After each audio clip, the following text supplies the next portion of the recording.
નમસ્કાર દર્શક મિત્રો, આપણે નિહાળીશું સિટી લાઇન ન્યૂઝ ચેનલમાં આજના મુખ્ય સમાચારો। શ્રી પાટીદાર પરિવાર ટ્રસ્ટ દ્વારા પાટીદાર એકાત્મક પરિવાર પર્વની ઉજવણી। બાળ લગ્ન અટકાવ્યા। આગ લાગતા એકનું મોત। આરએસએસ ગુજરાત દ્વારા કાર્યકર્તા શિબિર। કોંગ્રેસના 130મા સ્થાપના દિનની ઉજવણી। સુલતાનપુર સજ્જડ બંધ રાખાયું। જેલ સેવક ચૂંટણી। યુનિવર્સિટી એથ્લેટિક સ્પર્ધા। સિંહણ પાંજરે પુરાઈ। જંગલ ખાતે હંફાવતા જંગલના રાજા। મર્ડર આરોપી એરેસ્ટ। શ્રી પાટીદાર પરિવાર દ્વારા પાટીદાર એકાત્મક પર્વની ઉજવણી। ગુજરાતના મુખ્યમંત્રી શ્રીમતી આનંદીબેન પટેલે પાટીદાર સમાજ પોતાની વાડાબંધી તોડવા અને લેવા ભેદમાંથી બહાર આવી એક બની રાજ્ય અને રાષ્ટ્રના વિકાસમાં પોતાનું યથાયોગ્ય યોગદાન આપે તે માટે આગળ કરી છે। શ્રી પાટીદાર પરિવાર ટ્રસ્ટ દ્વારા આયોજિત એકાત્મક પર્વ લવકુશ સંમેલનને દીપ પ્રાગટ્ય દ્વારા ખુલ્લું મૂકતા મુખ્યમંત્રી જણાવ્યું, એક પાટીદારની દીકરી તરીકે શ્રી પાટીદાર પરિવાર ટ્રસ્ટ દ્વારા નારી રત્ન એવોર્ડથી મારું સન્માન કરાયું તે મારા માટે ધન્ય ગણો પૈકીનો એક છે અને અમારા માટે ગૌરવની ઘટના છે। મુખ્યમંત્રીશ્રીએ જણાવ્યું કે સમાજમાં પ્રવર્તમાન કુરિવાજો બદીઓને દૂર કરી સમાજમાં પ્રકાશ રેલાવવાનું કાર્ય કરવામાં પાટીદાર સમાજ અગ્રેસર રહ્યો છે। શિક્ષણ સંસ્થાઓના નિર્માણ તથા સમાજ ઘડતર માટે શાળા સંકુલોના નિર્માણ તથા સમાજ સેવા માટે નેતૃત્વ લેનાર બળદેવભાઈ ડોસાભાઈ, છગનભાઈ ભુડાભાઈ, ખોડીદાસ પટેલ જેવા સમાજ શ્રેષ્ઠીઓના પ્રદાનને યાદ કરી મુખ્યમંત્રીશ્રીએ આવા સમાજ શ્રેષ્ઠીઓના ગુણો જીવનમાં આત્મસાત કરવા માટે સમાજના આગેવાનો આહવાન કર્યું હતું। ગુજરાતનો પાટીદાર સમાજ મુખ્યત્વે ખેતી પર નિર્ભર છે અને છેલ્લા કેટલાક સમયથી ભૂમાફિયાઓ દ્વારા જમીનની લેતી દેતીમાં થતી ઘાલમેલને અટકાવવા માટે રાજ્ય સરકારે લાલ આંખ કરીને દસ્તાવેજોનો વધુ સુરક્ષિત કરવાનો અને છેતરપિંડી અટકાવવાના પ્રયાસો કરી સામાન્ય ખેડૂતને ન્યાય અપાવ્યો છે। આ પ્રસંગે 75 વર્ષ પૂર્ણ કરનાર ટ્રસ્ટના પ્રમુખ શ્રી ભીખુભાઈ પટેલના જીવન પર લખાયેલ સમાજ પુરુષ પ્રિન્સિપાલ ભકુભાઈ પટેલ નામના ગ્રંથનું મુખ્યમંત્રીશ્રીના હસ્તે વિમોચન કરાયું હતું। લવકુશ મહાસંમેલનમાં ડોક્ટર ચંદુલાલ કરમસિંહભાઈ ટિમ્બરિયા અને શંકરભાઈ નાથાભાઈ પટેલને પાટીદાર કૃષિ રત્ન એવોર્ડ, શ્રી ડીજી પટેલ અને કેએન પટેલને પાટીદાર સમાજ સુરક્ષા એવોર્ડ અને ડોક્ટર બેચરભાઈ પટેલને પાટીદાર શિરોમણી સાહિત્યનો એવોર્ડ સન્માનમાં આવ્યા હતા। આ સંમેલનમાં પાટીદાર સમાજના અગ્રણીઓને શાલ ઓઢાડી સ્મૃતિચિહ્ન આપી સન્માન કરવામાં આવ્યું હતું। ડોક્ટર જીતુભાઈ પટેલે સ્વાગત પ્રવચન કરી સૌને મહેમાનોને આવકાર્યા હતા।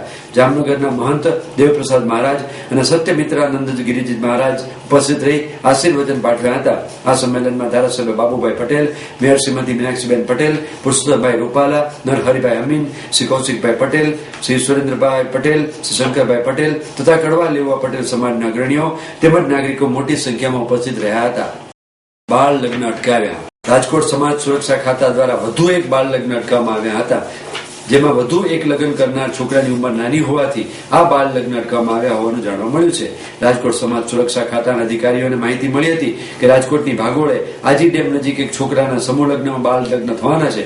તે માહિતીના આધારે આ બાળ લગ્ન થાય તે પૂર્વે જ આજે દરોડો પાડીને જે છોકરાના લગ્ન થવાના હતા તેનો કબજો મેળવી લેવામાં આવ્યો હતો અને તેના ઉપરની ચકાસણી કરતા તેની ઉંમર 21 વર્ષ કરતા ઓછી હોવાનું જાણવા મળતા આ બાળ લગ્ન થતા અટકાવવામાં આવ્યા હતા અને તેને સ્પેશિયલ હોમ ફોર બોયઝ ખાતે મોકલી દેવામાં આવ્યો હતો। તેની 21 વર્ષની ઉંમર થયા બાદ તેને લગ્ન કરવામાં આવશે।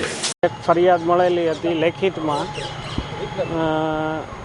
મનસુખભાઈ રાઘવભાઈ ભેસાણીયાના દીકરા વિશાલના બાળ લગ્ન થઈ રહ્યા છે એવી અમને ફરિયાદ મળતા આજે અમે થોરાળા પોલીસ સ્ટેશન ખાતે જઈને પોલીસને સાથે રાખીને આ બાળકને અમે આજે લઈ આવ્યા છીએ અને એની સ્કૂલની ચેક કરતાં એની જન્મ તારીખ 21 વર્ષ મુજબ પૂર્ણ થતી નથી, એટલે આ બાળ લગ્ન થઈ રહ્યા હતા અને આવતીકાલે એની ચલાળા મુકામે જાન જવાની હતી, એટલે આજે આપણે પ્રિવેન્શનના ભાગરૂપે આ બાળ લગ્ન અટકાવી દીધા છે। કિશોરને અત્યારે આપણે આપણી પાસે રાખશું કારણ કે એના આવતીકાલે લગ્ન છે, એ લોકો એના લગ્ન ન કરી આપે એની માટે આપણે એને બાળકને આપણે આપણી પાસે રાખશું। મારા લગ્ન હતા અને અટકાવી કરેલી 21 વર્ષ ઉંમર નથી મારી તો, એટલે અમે લગ્ન અટકાવેલા, એટલે કરવા ન જોઈએ, કરવું ના જોઈએ, એવું ભૂલ થઈ ગઈ મારી। આગ લાગતા એકનું મોત।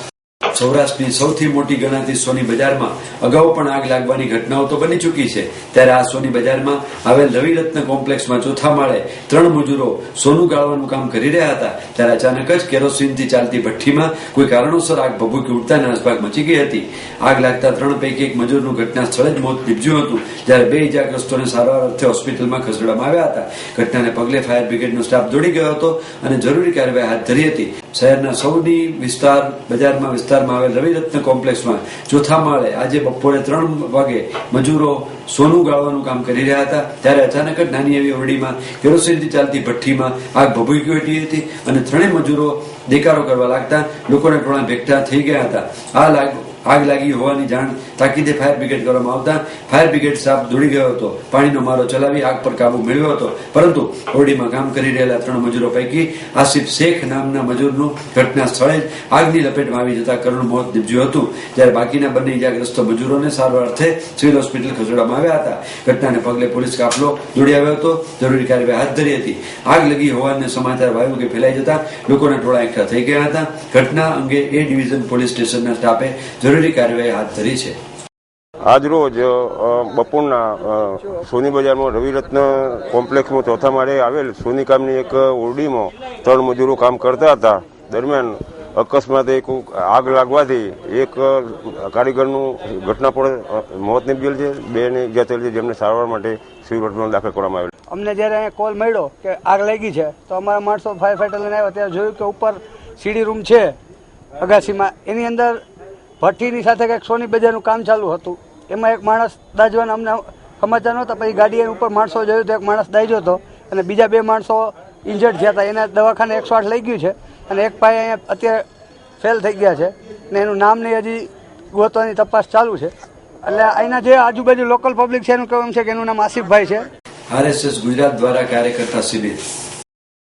રાષ્ટ્રીય સ્વયંસેવક સંઘ ગુજરાત દ્વારા આગામી દિનાંક 2, 3, 4 જાન્યુઆરીના 2015 દરમિયાન કર્ણાવતી મુકામે ગુજરાતના કાર્યકર્તાઓ માટે વિશાળ કાર્યકર્તા શિબિર 2015 દાસ્તાન ફાર્મ કઠવાડા રોડ ખાતે આયોજન કરવામાં આવેલ છે.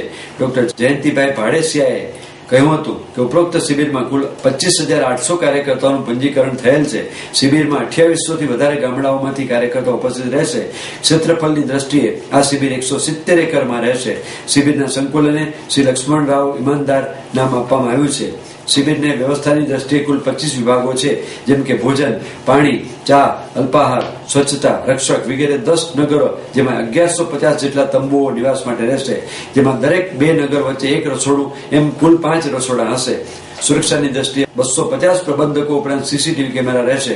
પીવાના પાણી માટે RO સિસ્ટમ, એ સિવાય બૌદ્ધિક કક્ષ, કોન્ફરન્સ હોલ તથા કેન્દ્રીય કક્ષની વ્યવસ્થા કરવામાં આવેલ છે. શિબિરની દિનચર્યામાં સવારે 4:30 થી રાત્રે 10 સુધી વિભિન્ન ક્ષેત્રોમાં બૌદ્ધિક તથા શારીરિક કાર્યક્રમનું આયોજન કરવામાં આવ્યું છે. પત્રકાર પરિષદમાં શ્રી કિશોરભાઈ મંગલપરા, શ્રી શૈલેષભાઈ પટેલ, શ્રી પ્રદીપભાઈ જૈન સહિત મોટી સંખ્યામાં પત્રકાર મિત્રો ઉપસ્થિત રહ્યા હતા. કોંગ્રેસના 130મા સ્થાપના દિનની ઉજવણી. ભારતીય રાષ્ટ્રીય કોંગ્રેસના 130મા સ્થાપના દિનની ઉજવણી રાજીવ ગાંધી ભવન ખાતે કરવામાં આવી હતી. સ્થાપના દિન નિમિત્તે વિધાનસભા વિરોધ પક્ષના માનનીય નેતા શંકરસિંહ વાઘેલાએ સૌ ઉપસ્થિત આગેવાન કાર્યકરોની હાજરીમાં ધ્વજવંદન કરાવ્યું. વંદે માતરમ અને ઝંડા ગીત સાથે કાર્યક્રમનો આરંભ થયો હતો. આગામી સ્થાપના દિવસના કાર્યક્રમોમાં કોંગ્રેસના મેયર ઉપસ્થિત રહે તેવી આપણે આશા રાખીએ અને સૌ સંગઠિત થઈ કોંગ્રેસને ફરીથી તેનું ગૌરવ આપી રાજ્યમાં કોંગ્રેસનું શાસન સ્થાપન કરી પ્રજાને સાંપ્રદાયિક અને એકાધિવાદની વ્યક્તિઓમાં મુક્તિ આપી આ શબ્દો સાથે રાષ્ટ્રગીત ગાઈને કાર્યક્રમની પૂર્ણાહુતિ જાહેર કરવામાં આવી હતી.